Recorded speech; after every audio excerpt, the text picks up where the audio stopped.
Y es que lo hemos hablado varias veces en nuestro programa. En esta oportunidad hemos preparado un apoyo del volcán Villarrica. Ustedes saben, durante el último tiempo, un monitoreo constante de parte de las autoridades. Y es que ha sido definido como el más peligroso debido a la gran cantidad de personas que vive alrededor de este volcán. ¿Qué tanto sabemos sobre ellos? ¿Sabemos, por ejemplo, cuáles son los riesgos que conllevan? Bueno, vamos a conversar con Felipe Aguilera, él es vulcanólogo y geólogo de la Universidad Católica del Norte y ya lo vamos a ver en la pantalla de CNN Tiempo. ¿Cómo estás, Felipe? Bienvenido. Hola, muchas gracias por la invitación.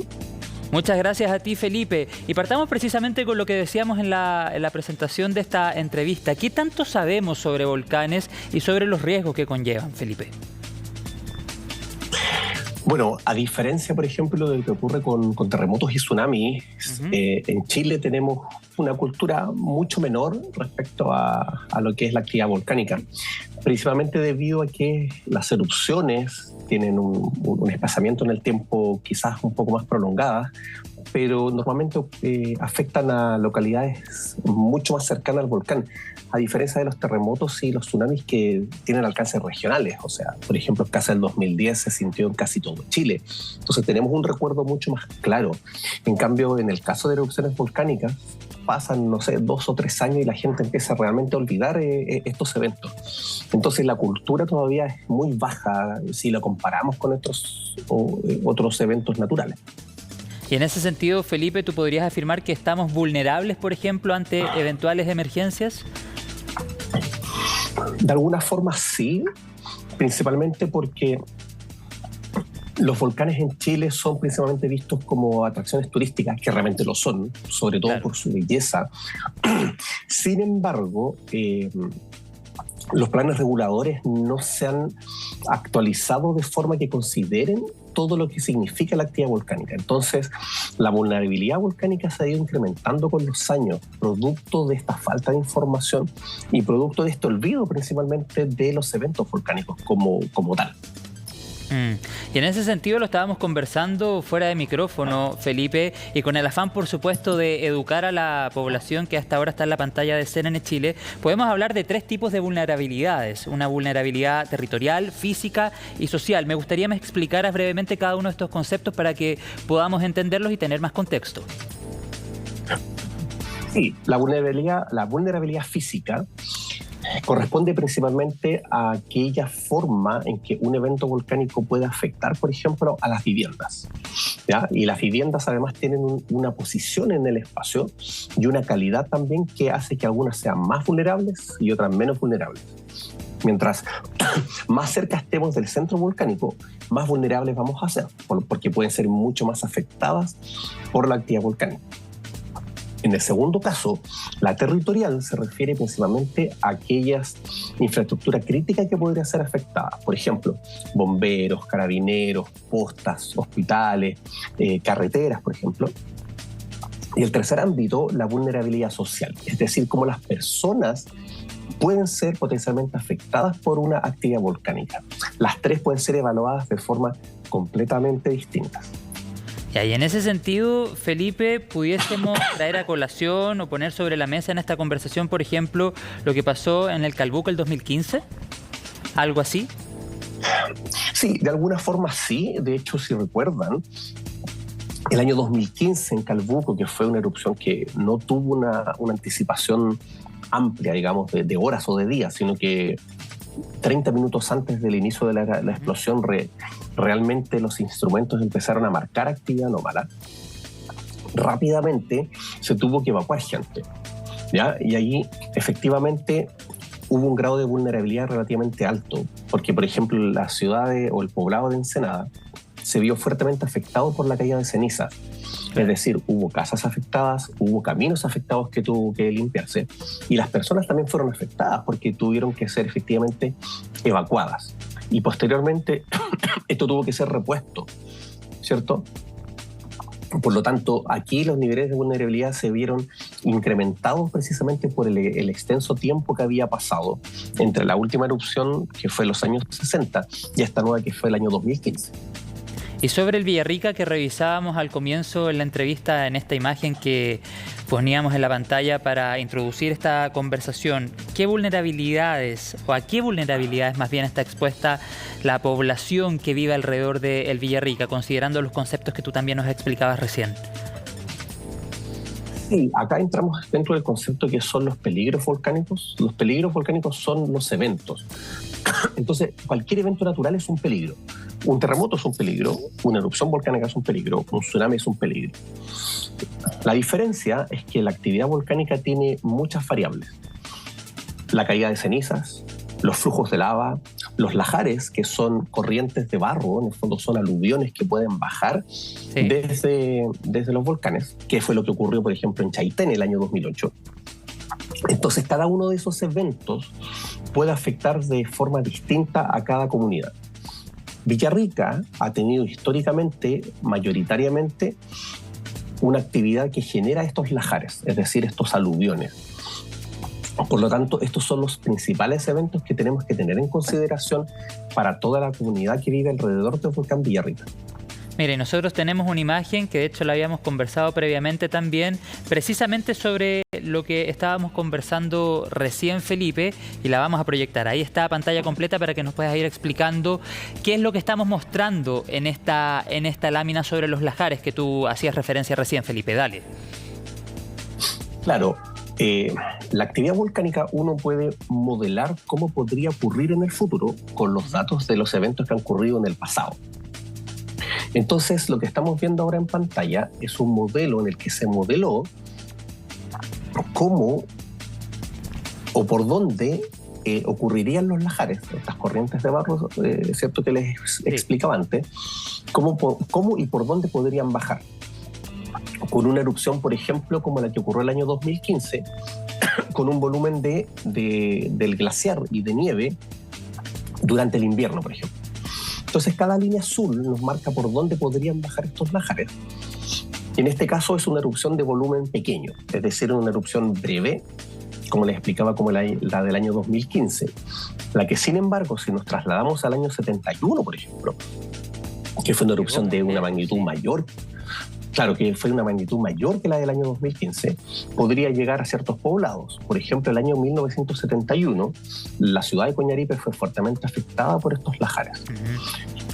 Lamentablemente, Coñaripe tiene una quebrada justamente hacia el norte de la propia ciudad, por donde siempre o históricamente se han canalizado estos lajares. Sin embargo, de acuerdo, como Felipe, vemos en la imagen anterior, perdón que te interrumpa, tener una Felipe. distribución radial. Perfecto. Disculpa que te interrumpa, pero la imagen que estábamos viendo recién, donde se graficaba con color azul, a ver si podemos regresar a ese apoyo que revisábamos recién. De acuerdo a este modelamiento que se ha hecho, ¿hasta dónde llegaría? Tú nos has dicho que es más bien bajo el modelamiento que se ha hecho y no fue tan extenso o no se grafica de una manera tan extensa como sucedió en el 71. Pero en lo que estamos viendo en la pantalla, ¿hasta dónde llegaría? Sí, estamos hablando a 10 kilómetros de distancia desde el cráter, ya que eso es a mitad de camino de las distintas comunidades mayores, como Pucón, como Villarrica o Licanray o Coñaripe. O sea, de hecho, las líneas azules, si se dan cuenta, llegan prácticamente a la parte baja del volcán, pero sin extenderse por el plano. En este caso, Pucón está hacia la parte superior de la imagen. O sea, si las líneas azules llegasen hacia donde está Pucón, ahí sería un evento de mayor magnitud. Claro, está rodeado también de muchas ciudades y localidades pobladas. Quisiera preguntarte ahora, Felipe, ¿qué relación hay entre el cambio climático y los volcanes? Bueno, aunque pareciera no tan obvio, hay evidencias en que el cambio climático podría, en el fondo, incrementar la actividad volcánica. ¿Por el deshielo? Explicarlo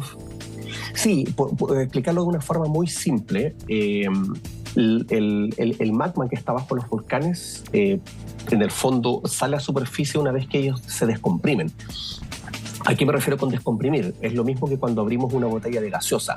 Apenas abrimos la tapa, el gas sale. Y muchas veces nos mojamos cuando sale de forma muy rápida, ¿cierto? Los volcanes funcionan exactamente igual, porque dentro del magma hay gas. Entonces, si yo lo descomprimo rápidamente, ellos van a salir a superficie. Por lo tanto, necesitamos algo que nos haga presión, que en este caso es la tapa de la gaseosa. Los cuerpos de hielo hacen un efecto idéntico. Es decir, hay una carga, una presión sobre los volcanes que hace que mantenga parte del magma también todavía en compresión. Si incrementamos esto, el cambio climático rápidamente y se producen deshielos extremadamente rápidos, existe la posibilidad que los magmas tiendan a descomprimirse y por lo tanto incrementar también su nivel eruptivo. Ahora, hay un segundo factor, y que esto ocurrió hace 1 año y medio atrás, en el volcán Semeru, en Indonesia. Está muy claro actualmente de que la primera erupción de esta serie que ahora ha tenido este volcán en Semeru, en Indonesia, fue inducido por un exceso de lluvias.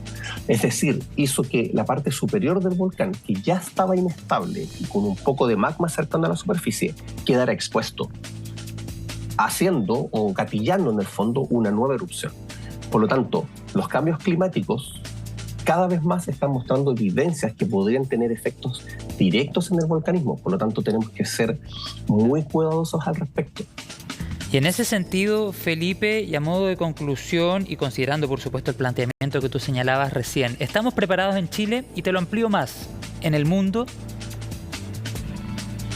A ver, vamos primero al caso chileno. En Chile, la actividad volcánica, como les decía, ha sido estudiado todavía muy poco.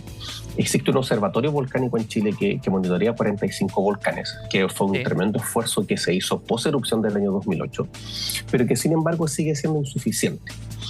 Ahora, desde el 1 de enero, con el cambio de ONEMI a CENAPRED, CENAPRED tiene nuevas atribuciones y nuevas tareas, en una de las cuales corresponde precisamente a prepararse mayormente respecto a la actividad volcánica, pero todavía es insuficiente, sobre todo para un país donde tenemos más de 90 volcanes activos. Exacto. Y potencialmente activos. Vamos por un buen camino, pero todavía es insuficiente. Y a nivel mundial, salvo algunos países que están muy bien preparados, que estamos hablando como el caso de Estados Unidos, por ejemplo, o el caso de Islandia o de Japón, hay una serie de cantidad de países que realmente no tienen casi absolutamente nada, y una triste realidad que ocurre principalmente en Latinoamérica, en Centroamérica o en Sudamérica, una carencia tremenda respecto al entendimiento de los procesos volcánicos, al seguimiento y a la preparación de la comunidad y de las autoridades. Por lo tanto, es algo que tiene que seguir siendo desarrollado, porque la actividad volcánica anualmente genera una cantidad de muertes que es alta, digamos, si lo comparamos con otros eventos de tipo natural. No, y además considerando que el cambio climático es una realidad, y el planteamiento que tú nos realizabas hace algunos minutos atrás va en esa dirección, poniendo el foco en el deshielo. Lo último, Felipe, para terminar la entrevista, ¿qué hemos aprendido de emergencias anteriores? Por ejemplo, podemos traer a colación lo que sucedió en el Chaitén. Estamos hablando de lo expuestas que podrían estar, por ejemplo, personas que viven alrededor del Villarrica. ¿Hay algún aprendizaje, alguna lección que hayamos sacado en todo este tiempo? Sí, hay varias lecciones que se han sacado. En los últimos prácticamente 40 años han ocurrido eventos que han afectado a nuestro país, digamos, de distintas formas. Por ejemplo, en Lonquimay, el año 1988 y 89, mató a casi 12.000 cabezas de ganado. Eso llevó a poder aprender mucho de cómo tiene que ser el manejo respecto a los animales. En el caso del 2008, por ejemplo, en el caso de Chaitén, el aprendizaje mayor fue el cómo poder lidiar en el fondo con una erupción impredecible, en primer lugar, pero en segundo lugar, el cómo tienes que reaccionar rápidamente para poder movilizar a una ciudad entera. En este caso fueron prácticamente 5.000 personas. Sí. Y existe un tercer caso que se sabe poco, quizás porque también muchas veces los éxitos no son tan puestos en exposición. Pero el año 2011 el Observatorio Volcanológico logra en el fondo anticiparse por 2 días a la erupción del cordón Cauye. En ese caso se logró evacuar a las personas de forma preventiva antes de ocurriese la erupción. Y esos casos exitosos también permiten en el fondo entender a futuro cómo hay que reaccionar prácticamente ante eventos de este tipo, es decir, ante eventos intempestivos sin posibilidad de anticiparse. En el segundo caso, en los casos que sí podemos anticiparnos. Entonces tenemos muchas lecciones de las cuales se ha podido aprender y que en el fondo van a ser fácilmente, entre comillas, aplicables a erupciones futuras. ¿No debiese vivir gente, no debiesen vivir personas en un radio cercano a los volcanes? A ver, es complejo, sobre todo en Chile y sobre todo al norte y algunas comunidades, sobre todo mapuches y pehuenches que viven alrededor de volcanes porque es parte de su cultura. Son culturas milenarias que viven desde la actividad volcánica, por la riqueza de la agricultura, porque son fuentes de agua, por ejemplo, y también por creencias también que son ancestrales y que son de una cosmovisión local. Lo que tenemos que hacer es, más que prohibir, es aprender a vivir con los volcanes y en el fondo tener una buena planificación territorial. Se puede hacer turismo, se puede vivir relativamente cerca, pero siempre manteniendo los resguardos y no ocupando zonas que son de alta peligrosidad. De esa forma es más fácil convivir con la actividad volcánica y sobre todo educar. Eso es clave. Es decir, que si vamos a vivir al lado de un volcán es saber al lado de qué estamos viviendo, qué opciones tengo y que quizás en algún momento voy a tener que evacuar. O sea, es lo mismo que vivir en la costa. O sea, la mayoría de las ciudades en Chile son costeras y tenemos que aprender a vivir con los tsunamis, ¿cierto? Lo mismo pasa con los volcanes. Esto es cultura, educación y una buena planificación. Sin duda, aprender a convivir, por supuesto, como tú lo decías, Felipe, y también considerar que para muchas comunidades los volcanes y todo lo que sucede alrededor es parte de sus culturas. Poner el foco en la prevención y no tanto en la reacción, que es también parte de lo que se conversa sobre estos temas. Muchas gracias, Felipe, y que tengas una buena tarde. Muchas gracias por la invitación nuevamente y que estén muy bien. Felipe.